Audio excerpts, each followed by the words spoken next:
Hello, MainDab members. I am Main, or as many of you know me as, Evaluate. Now, today is MainDab's 6th anniversary, 21st of February. What I have in front of me is not actually MainDab related. It's Rise of Corruption code from the combat module. This thing here isn't very special. I know I'm going to get laughed at for my code, especially since I still consider myself a beginner for Roblox Lua. So there are probably some things here I've done that are really bad. I know I'm going to get laughed at by the people who actually know how to do this sort of thing. That's going to happen, but I think the more special thing is my face is here. Obviously for privacy reasons, I can't share my face. And neither would you share your face either, so don't blame me for not sharing my face. So, with that aside, I am going to attempt to explain whatever I have written here. Okay, initialize player. Okay, so the first function, why is it here? It shouldn't be here. It should be like elsewhere. Anyways, initialize player. How should I show this? Okay, we need to just jump straight to this. Initialize player. Okay, here. Initialize player just basically sets the default settings for a player. So over here in test, test is just our class, right? It's just some test class that we have. Our main script is over here. Obviously, everything's just like pretty bare bones right now, but you know, we just want to set. Okay, each class obviously has default settings, right? Default normal walk speed, default sprint speed. In the future, of course, we're going to have like health, etc., etc. Oh, this is important too, but we'll get to that if I have time, because this is kind of large. Scalar. I assume that all of you here know what scaling is over here. Okay, so we have a scaling here C for this move, LAC1. So if we start to move with LAC1, it's going to be limited to scaling of C. So you can only do at most 200 damage if you start with LAC1. Like in your combo chain, you can do at most 200 damage. So that's what the scalar and scale damage is. Scale damage will be called by another function called damage. Okay, no, I'm not going. Oh, it's over here. But that's like later on. Okay, can execute attack. Self-explanatory. Enable player. It's one of the bulkier functions. I think it's best to explain disable player first. Okay. This is a bit strange, I think, the way I organized it. We have two possible options here from the just freeze part. There are two conditions where we want to freeze the player when either the player is doing an attack. Like for example, if you're doing a move, you shouldn't be moving around anywhere else. Or when you're under attack. So when you're under attack, obviously you shouldn't be moving. But when you're under attack, there's certain things that have to be changed first. It has to be changed when you're being disabled. Obviously, we freeze you. Okay, this is a bit special, this P call thing. If anyone watching this knows, if there is an actual equivalent for try catch in Lua, I would like to know, because I looked it up. Apparently, P call is just my best way to achieve a try catch function kind of thing. But here we go. The reason why I have this is because of this specific thing here, auto-rotate. So our target is an actual model itself. This is a model. Okay? This R6 thing here is a model. And we're enabling attacking players specifically from their model.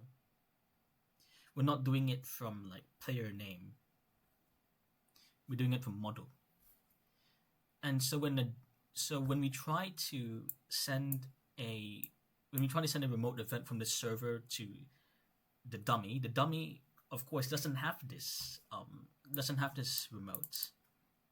and in fact it's fire client, so it's not going to work here. This code is going to error whenever we're trying to disable a dummy, which is why I wrapped it in the p call.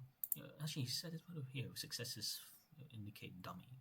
Anyways, destroy previous hitboxes. This caused some issues with.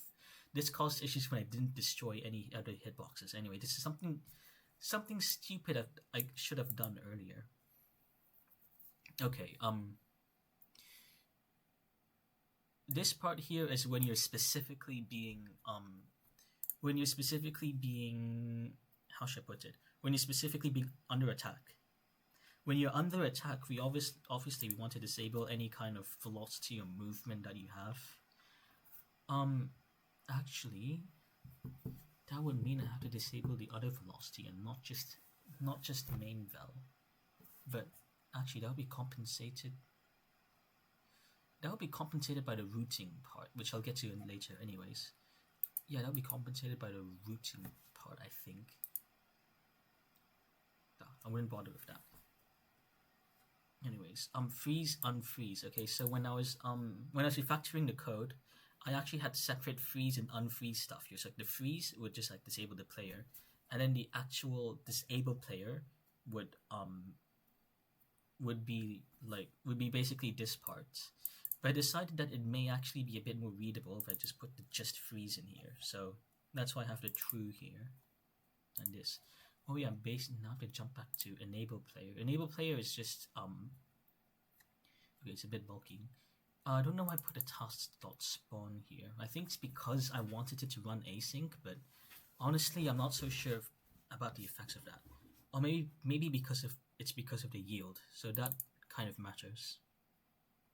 Okay, if just unfreeze. So if we've just finished attacking, we just want to change some basic moves, set our walk speed to normal and return. We're not sorry. Okay, so this condition here is a bit more important. I know in other games, and including in this game here, they have a stack of moves, kind of. Oh, actually, it's not really a stack. It's more like. Whatever. I'm not going to dwell on that. But anyway, they have something basically like a stack of moves, and from there they try to determine whether they should unfreeze someone or not. I think this is how other games do it. I'm not sure, but I just do it in a more rudimentary way. Basically, just imagine this: if you're attacking someone, let's say if you do like 2 moves on someone, the first move has a function. Has some code where it will say it wants to enable the player, and if we don't check to see if there's another disable player thing going on, then it will enable the player. It will enable the player when it shouldn't enable the player.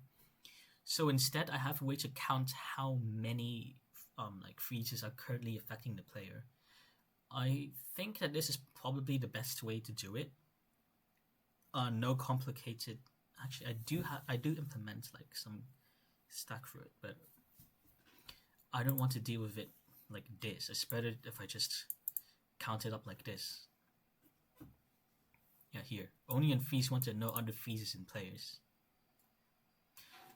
This could probably be optimized. We don't need. Could it be optimized here? No, I think this is fine. Okay, create velocity. This is in conjunction with apply velocity. Now, we create. Okay, so for okay, let's have a look at this. Okay, here apply velocity. Just a very simple example. Okay, hit function. When we hit a target, we want to move them back by -20. Z-axis, by the way, we're not. In case you don't know, I think most of you should know anyways. Z-axis is like this way. X-axis is this way. So obviously we want to move them on the Z-axis.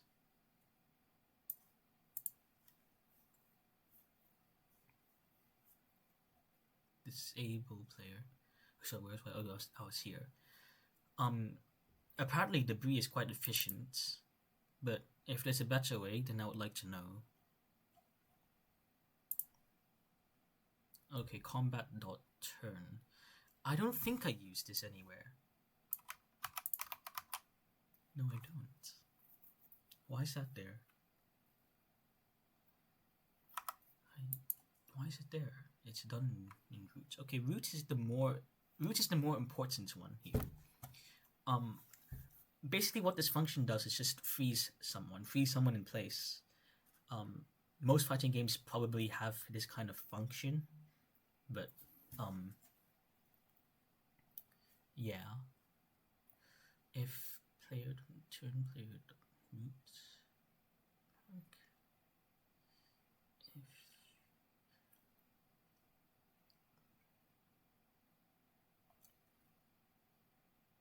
sorry, I'm just reading something I wrote 6 months ago, and it doesn't look like I wrote it. Real software development. Okay.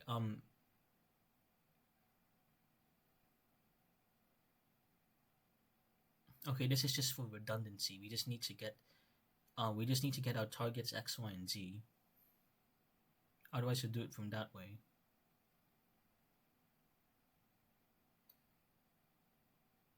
Hang on, why is this so weird? They would mean that oric X would be null and oric Z would be null, and this whole thing here would break.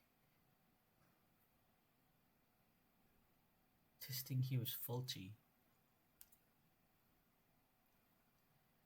It's faulty, sorry, I need to fix this.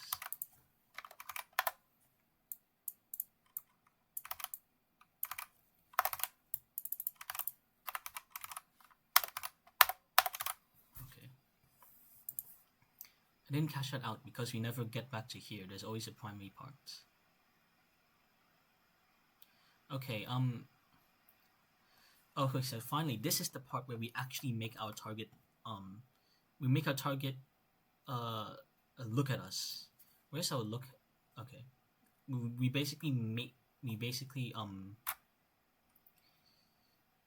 I don't know. We just basically make the target look at you, but we only care about the X and Z. We don't care about the Y, because like, for example, if you're in the air, the target is going to like turn up to look at you. So that's why we only change the X and we only change the Z. Is magnet okay? Slight difference over here with there's a slight difference here with that. We also want to reset the actual position as well.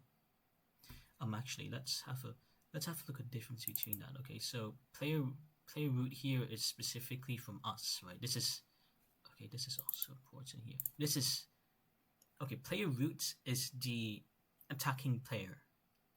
We fetch the attacking player's X and the attacking player's Z, and we want our target to turn to look at that, right? But if it's a magnet, right, we want our target to we want to pull a target towards a certain position. Do I define that?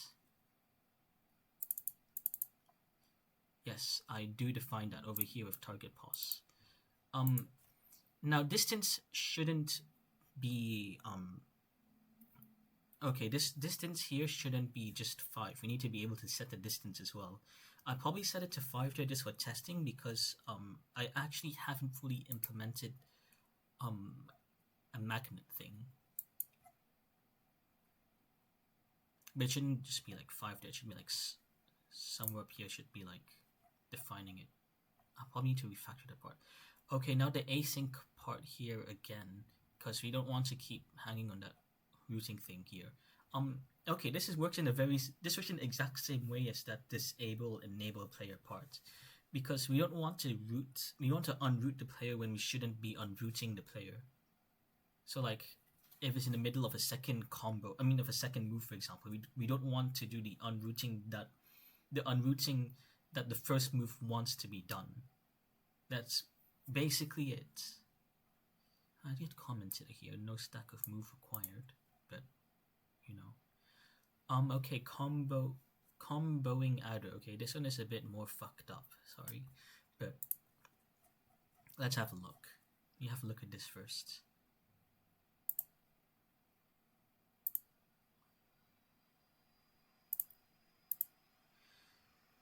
Um, I define a combo here in this array. 1, 2, 3, 4. We have four LACs here. And I just expanded it by. I hate it when I press something and I don't understand what it does. Why is this here?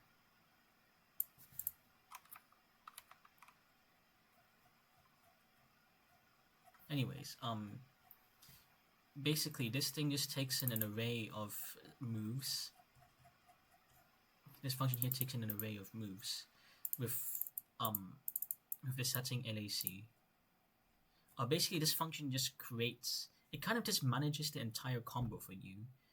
I've decided to do it in this way. Actually, I think other games do it this way either, but it's kind of like an additional layer. Like, it makes it simpler for you to make a class. You don't have to care about the actual combo logic because it's all done here. Okay, this is a bit finicky here, like get server time, because okay, this part here is important because, like, for example, when you hit, like, on the side of your screen, like here on the left side, let's see if I can show that actually.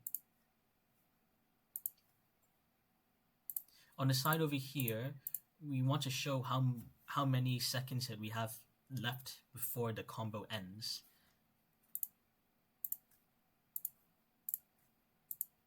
And this is kind of the thing that's responsible for that last combo time. This last combo time value is replicated to the client as well. That's in data module. If I have time, I'll go over data module. Okay, so space time when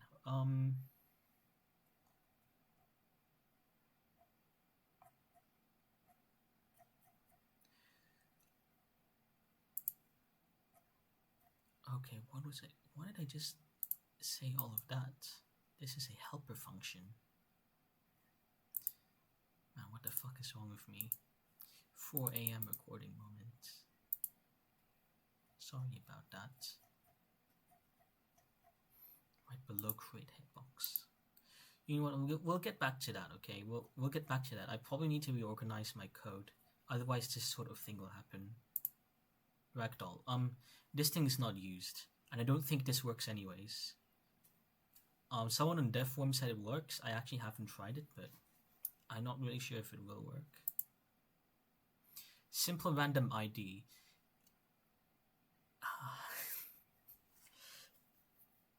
I don't think we need to have 2 to the power of. Actually, no, that's not too big. Actually, it's fine. When simple random number string is fine as well. You'll see its use here. Okay, so the damage thing here works. It works slightly differently because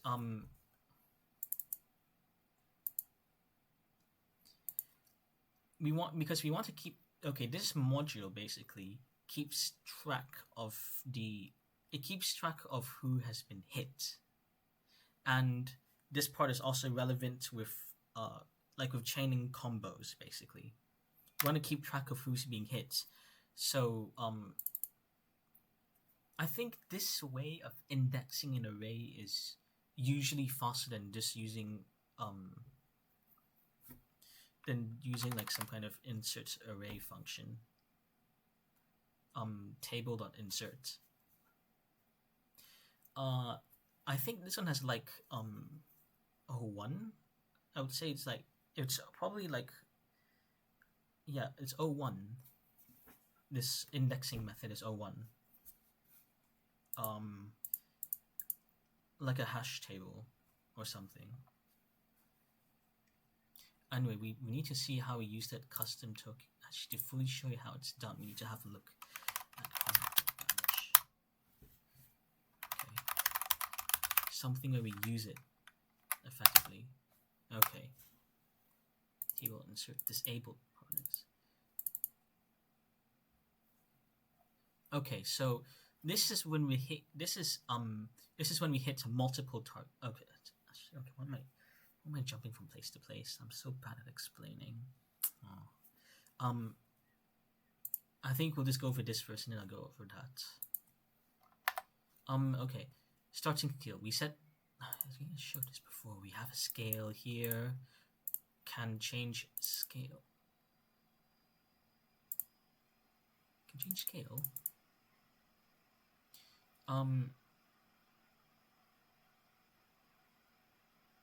I don't remember writing this, honestly. What the fuck? Sorry. Oh, fuck. Okay, sorry. This part here, if you do another move with a higher scaling, okay, so when you first start a combo, can change scale is set to false.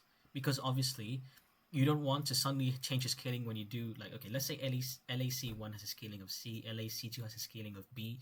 You don't want to jump to scaling of B because B has a maximum damage of 250. But in the start, you already declared that you only can have a maximum damage of 200. So obviously, we're not going to be changing our scale. This is just some defensive stuff. Scale the amount of combo scale damage. You've seen this. What's this assistant? Is it not dangerous in search for a marketplace? Marketplace could have viruses. Why would Roblox recommend this? Anyways. Actually, I just realized. Why is my screen... Why is the recorder not showing the full toolbox? That's interesting. Anyways.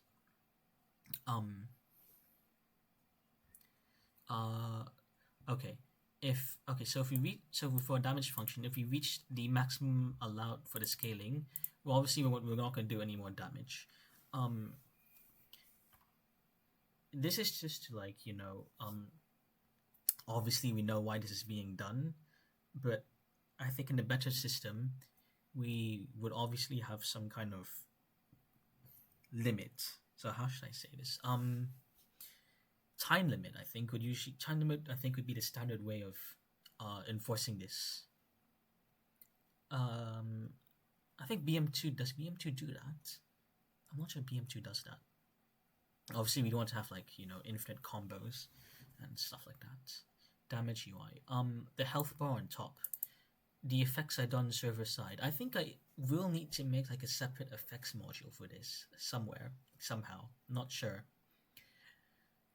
I think even whether or not it has to be done on the client, I'm not sure. But I think it's fine doing it on the server for now because I actually haven't got into making these effects. I haven't dealt with effects yet. Okay, combo timing. Why do I feel like I haven't seen this for so long? Isn't that good if I haven't seen it for so long? That means it hasn't been broken.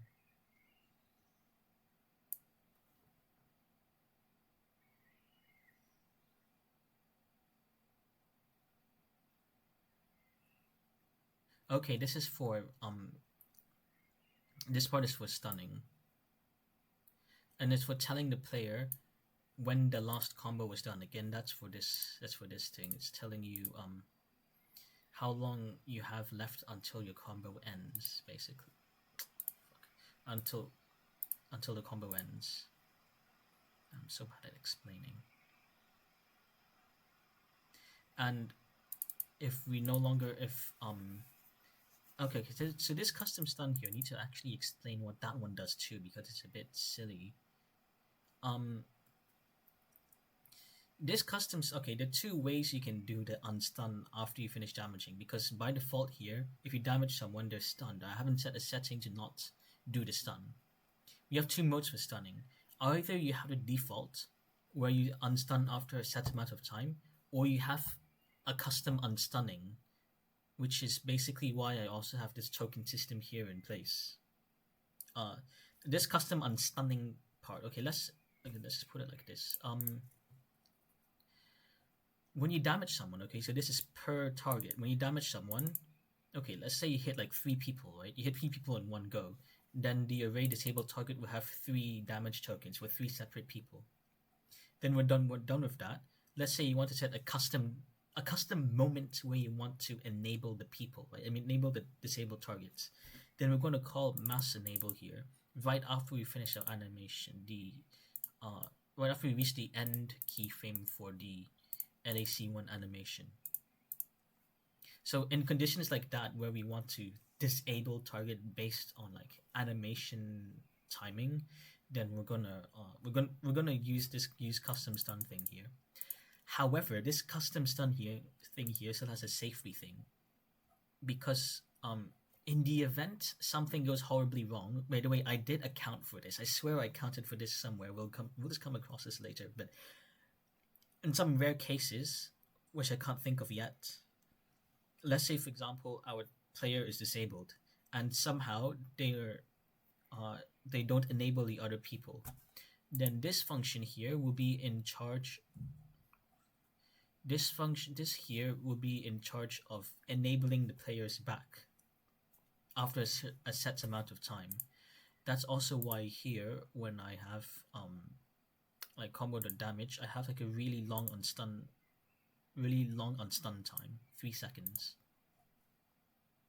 because I'm assuming that the animation was successfully after. I'm assuming that the player is not going to be hit, that we reach the end animation and we can do a mass enable. However, in the case you were unable to do that for some weird reason, okay, mass. Did I consider that? Oh no, did I consider that? Fuck. It should be in it should be in disable player, actually.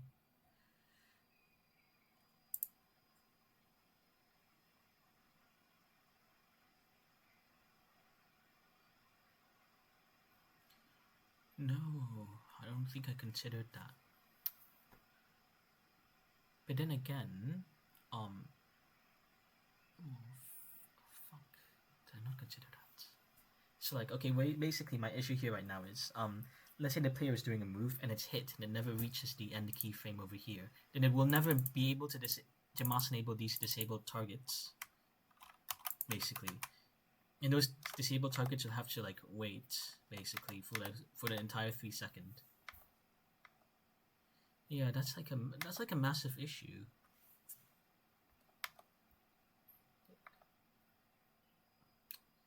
Oh.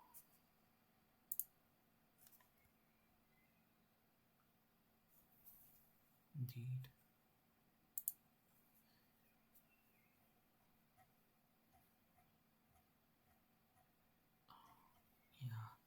Finding an issue, thinking and finding an issue live, that's not going to look very good on me, is it?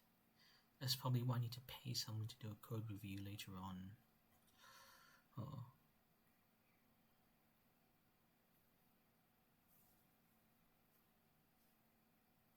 I do consider it over here actually, somewhat, but it's not good enough, because you can see we're still waiting for the default 3 second stun time.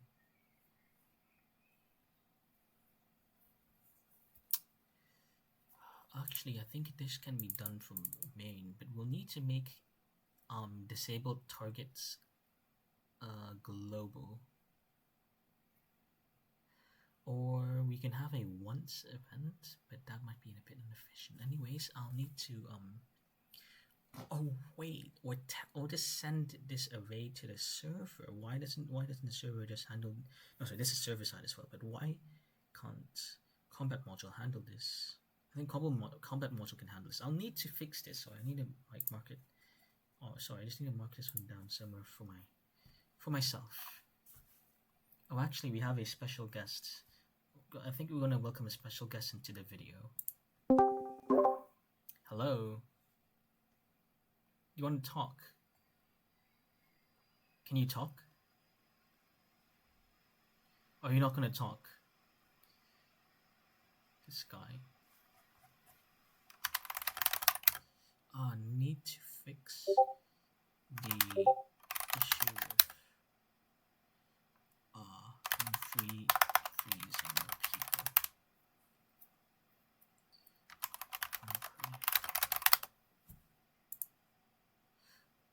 you can't talk.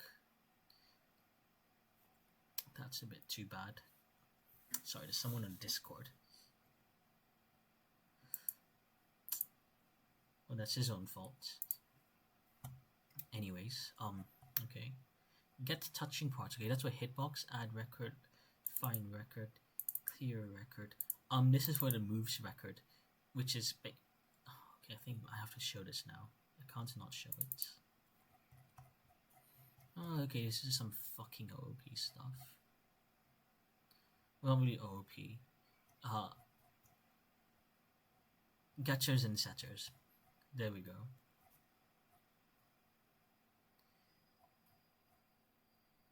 Moves record. Okay, this is like the move stack. Okay, I don't think move stack is the right word for it, but I just like using the word stack to describe this, even though this is not a stack. And I don't have a stack implementation because I'm too stupid to implement a stack implementation, and this language is too stupid to have a stack.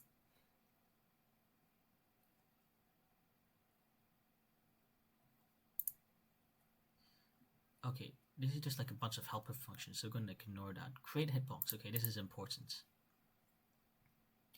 Hitbox. Okay, so this hitbox visualizer has like two. Okay, a lot of games create a part when they want to create a hitbox. What did I do? Okay, a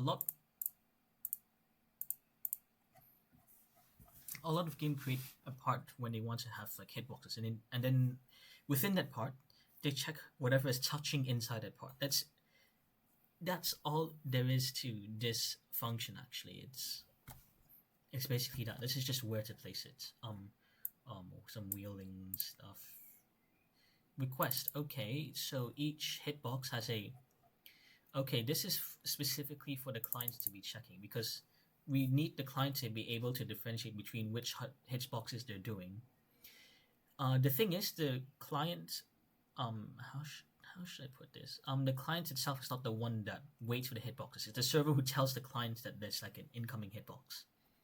And on the client side, actually, when we want to check for the hitbox processor, you receive the hitbox ID here, and for each hitbox, you put it into some kind of current thing here.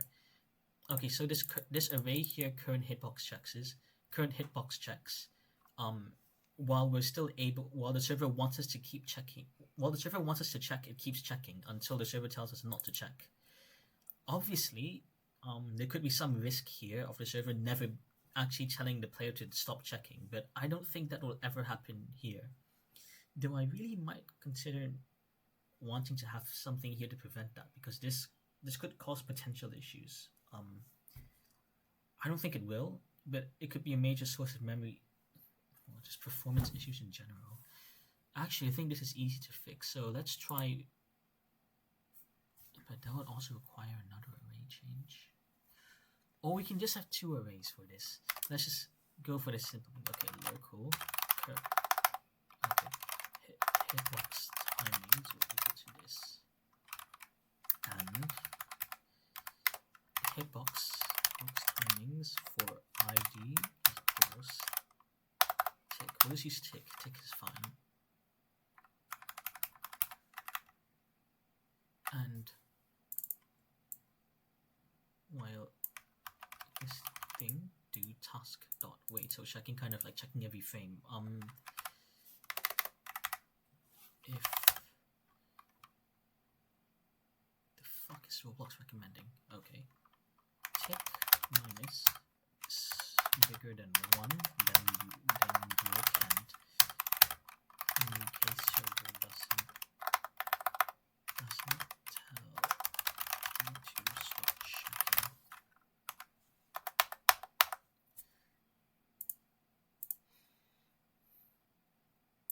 Then, okay, this needs to be set to false so it actually breaks properly.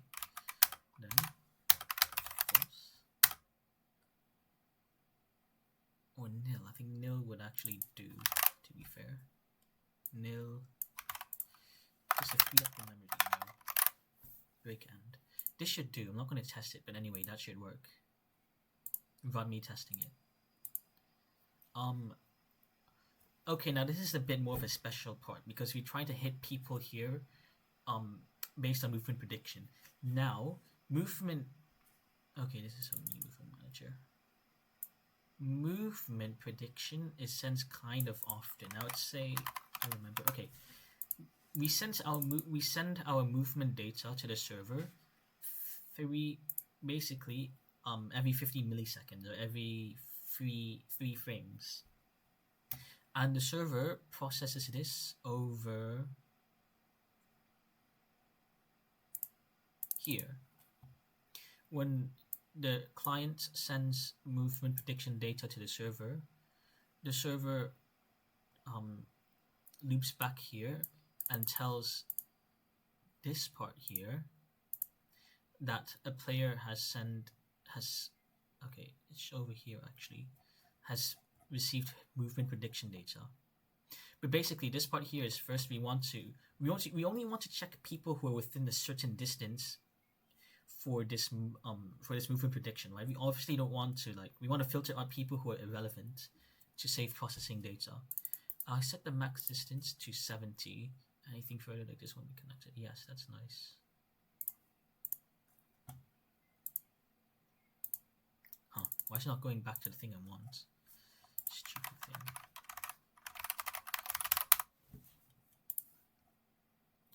thing. Okay, hitboxes is some basic stuff. Oh, okay, we tell the client to start checking. We tell the client to start checking the hitbox on their side. So we have client-side hitboxes there. Exploitable, but we'll figure out a way to stop it. Our server-to-server move. Okay, this is from the loop back here to here for the movement prediction. And we do it the same way as we do it on the client. The client does it by checking get touching parts within some part, and we blacklist exclude. I think we exclude certain parts. I forgot which ones though. It's listed somewhere here. Client. I don't blacklist anything. That's funny. I think I will soon when I find a reason to. But actually, yeah, I do. If we don't want to hit, if you want to hit a part again, obviously we blacklist it. Sorry, but yeah. That's for the server to. This is for the hitbox prediction stuff. I should probably state that the purpose of the hitbox prediction is so that the server knows where the client is, sort of like in real time. The movement prediction on the client side is latency based, so the client knows what its one-way ping is to the server, and it will predict based on that one-way ping where it will be. Let's say if you have 100 ping, 100 ms ping, then one way would be 50, theoretically speaking. So the client will predict in 50 milliseconds where I will be, and it will tell the server it'll send data to the server. Okay, so the client calculates where it will be in 50 milliseconds, and then it will tell the server, it will give the server that position. And because it takes 50 milliseconds for that data to reach the server, once that data has reached the server, hopefully the movement data shows where the player is kind of like in real time. And so that's the entire point. This is not rollback netcode. Rollback netcode is a separate thing, completely separate thing. But yeah, it's a completely separate thing where you're reverting back to previous frames, and it can make things look very smooth as well. But in terms of networking, that would mean that everyone would need to receive each other's data. If we're having like a 1v1 game, I think this is fine, but we're not dealing with 1v1 games here. We're having like 10 people in one server, and you can imagine how much traffic you can imagine that it won't be very good, especially for people with limited bandwidth. Though bandwidth is cheap nowadays, you still need to consider things like that. Anyways, enable, disable. Okay, we actually I think it'd be relevant to look at this, don't you think? Okay, hitbox, hit function, we define the hit function there, and then we want to obviously, okay, when we disable and when we destroy hitboxes, it's all dependent on the animation itself here. This is kind of like how Okay, BM2 does it exactly this way. They kind of determine a lot of things, the timing of a lot of things from animation keyframes. I do it in the exact same way because I don't know any other way of doing it, and I think basically every other game does it that way. Disable hitbox. Okay, so this one here is a bit more special. We don't want to disconnect. We don't want to disconnect the hits function too early. Let's say if we have someone on like, if we have someone who's like on higher ping, then okay. Let's say they're doing some move like a really short time, like for example JAC1. There's a really short time between enabling and disabling the hitbox. We want to give them just maybe a little some leniency, basically, if they have higher ping. Obviously this again is exploitable, but I think there are certain ways to be able to detect this. But again, I'm not going to go over that because it's going to take like a long time.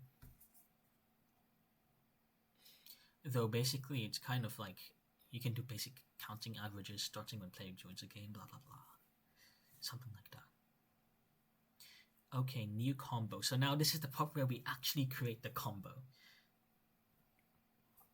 And damn, 41 minutes. And my voice is dying. I would like to get water. Sorry, please wait. Let me get my water. I'm dying.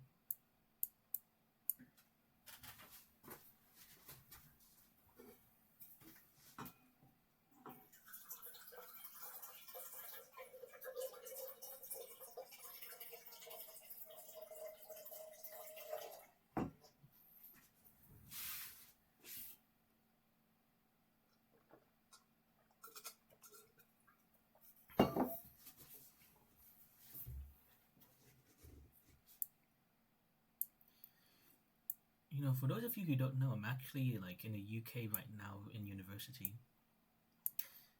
They say tap water is safe in the UK, but I'm not very used to drinking tap water and I don't really trust it. So I have to boil water, as I usually would do, like back in Hong Kong, I would boil water.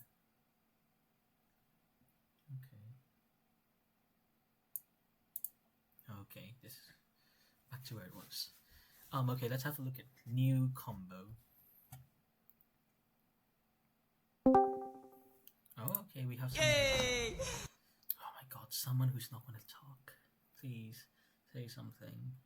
I haven't heard you talk a single time or off. No.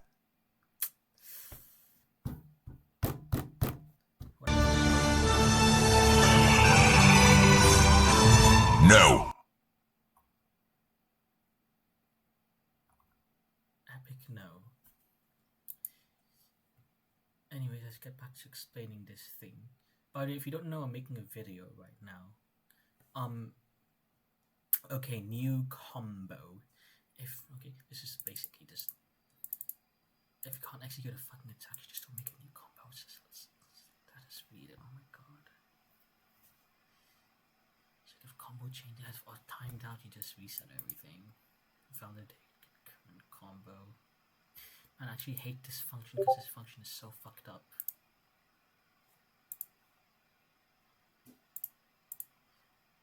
Huh? What channel is this in?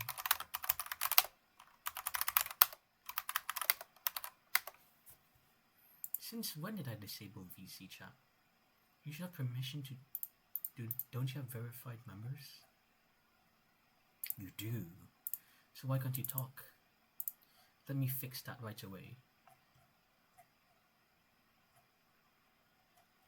How do I fix that? Send. I don't know who disabled it. I think someone else disabled it. Anyways, okay, back to this thing. Okay, okay, so we have, okay, so basically for every move we do, we need to add it to some sort of combo record. That's basically what the clear defined record, add record, clear record does. add record, add to record, clear record, blah blah blah. Just a nice way of doing it. Okay. Validate. So if you when you're creating a function, when you're creating a new combo, we need at least 2 moves. Otherwise, you don't want to do it. That's basically what that does. Get current combo. We want to get our current combo we're doing. If it doesn't exist, just fuck off. Check and move. Okay, if you already use if you used like LAC1 before and you want to try do LAC1 again, like somehow LAC1 was requested, then we're not going to do that. So just return. Special handling. Because they use different strings. That's basically it. And add to record. Actually, this is not as bad as before because my previous implementation was like really fucked up because you could go from like LAC to JAC and it wouldn't like reset and all of that because I previously didn't keep record of like a combo chain basically. Now I do and it works perfectly. Put in there. Okay, this one could be improved because there's no like constant height that you're being set to, right? It's actually a jump height. I use jump height here. I'm like in the game, but I'm not using jump height here. We should actually be setting player here to like a certain height. Instead, we're just freezing player at whatever position they were at before. This is probably not the best way to do it because it means inconsistent air combos, I'd say. And because basically everyone is going to have the same jump height, or what's the point? Actually, movement prediction could be improved in this way as well because you already have a maximum jump height. You know the maximum jump height. We know the ground level. The ground level is probably not going to change so much. I can improve the movement prediction, that's right. I'll get to that later. And that's the last function in this thing. Data module just contains all the values. Here are just okay. All you need to know. Okay. All you need to know is that I want. Okay. So when you're calling, okay, this here. When we're calling this previously, what I would have done is that I would manually call fetch value, change value. Yeah, fetch and change value. Basically, your getters and your setters. But I kind of want to like I don't want to do that. Like it's just easier if you just do it like this, right? Much easier if you do it like that. And that's the purpose of having this meta table here. When we first call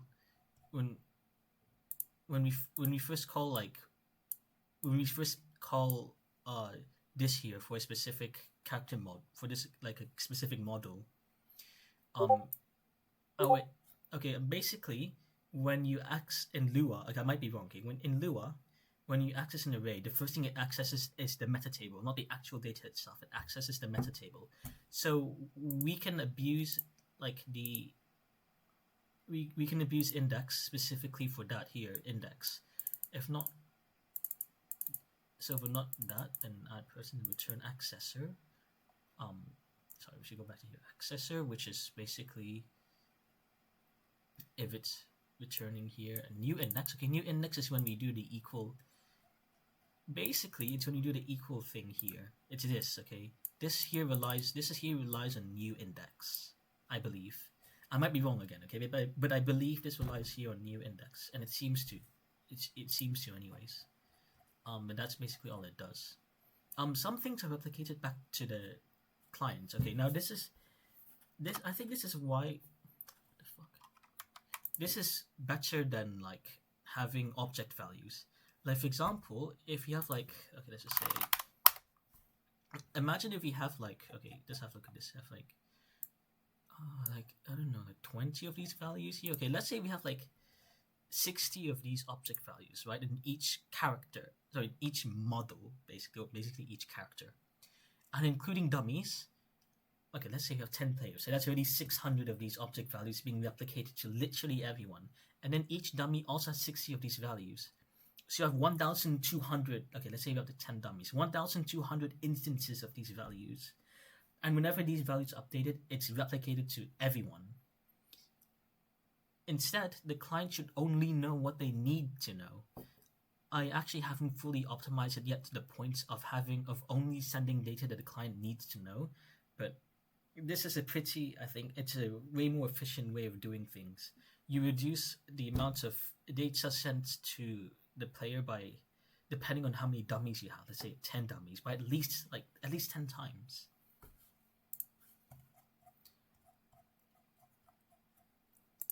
So that's that. Movement manager. Okay, so this is a really fucked up thing that I really need to rework it, because it's so messy that I don't even want to explain how my latching works.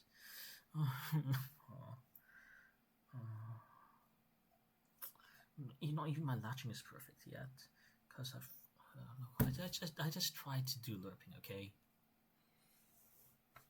It works, okay? It just works. And the predict position here is just basic fucking physics. It's basic fucking vectors, nothing much to it. I should have maximum height. That should have. Actually, I do set a maximum height somewhere, but I don't know. Slide, velocity stuff. Anyways, the client-sided stuff of things I've been working on quite heavily recently, which is why it's kind of messy, and which is why I'm not willing to go through it, because it's so messed up. It's not for viewing any other relevant modules. No, because our animation module, actually it's not as empty as I thought. There must be an empty module somewhere. No, there isn't actually. I was wrong, sorry. But that combat module is basically the most, I would say it's the most important thing here after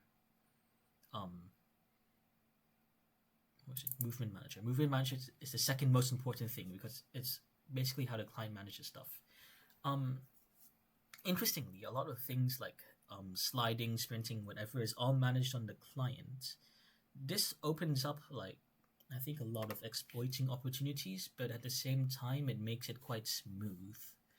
So it's probably something that I'll continue doing, and I think the server can actually check for, these sort of things. We obviously want to do anti-exploits in a more efficient way, so it's probably going to be more like when a certain function is being called from the client that we actually, we want to look at these sort of things. Needs it handler.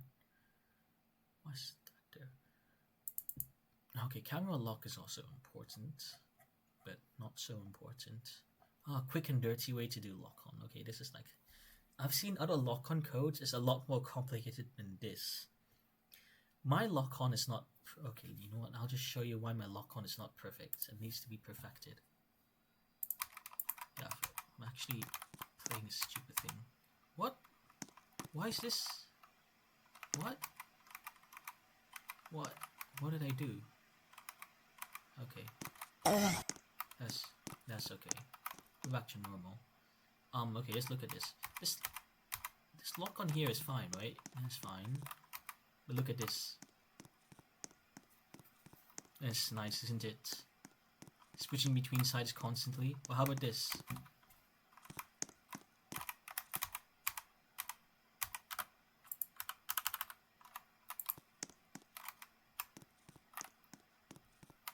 Oh, actually, this is okay behavior. It's not that bad, but it still has like a weird bug. Like, look at this, right? It disappears, and then it's back here. Disappears and it's back. I don't know why this happens. Why does it happen? And then look, when I use my scroll wheel, why does it do this? Why? Someone needs to help me with this. I don't know why it does this. I don't even know if you keep double jumping. I might remove it in the future.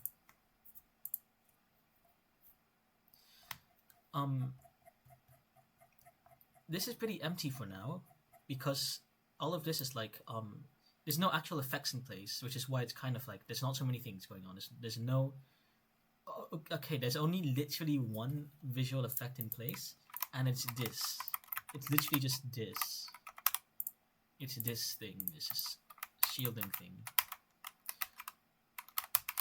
And that's the only effect in place. And that's done. Actually, that guarding thing is done server-sided. over here, funnily enough. I actually do the guarding over here. Guard and stop guard. So there might be guarding is not as fast as I'm hoping it would be, actually, because the server still needs to know when you're going to be guarding, and the server will do it from there. So I mean, no choice. It's this way is a bit more secure. Actually, I think this is the only way, anyways. So yeah. I don't really have anything in particular that I think is worth looking at. So I think that's it. If you watched up to this point, you must be crazy, because I'm not very good at explaining things. And honestly, I mean, again, I'm a beginner.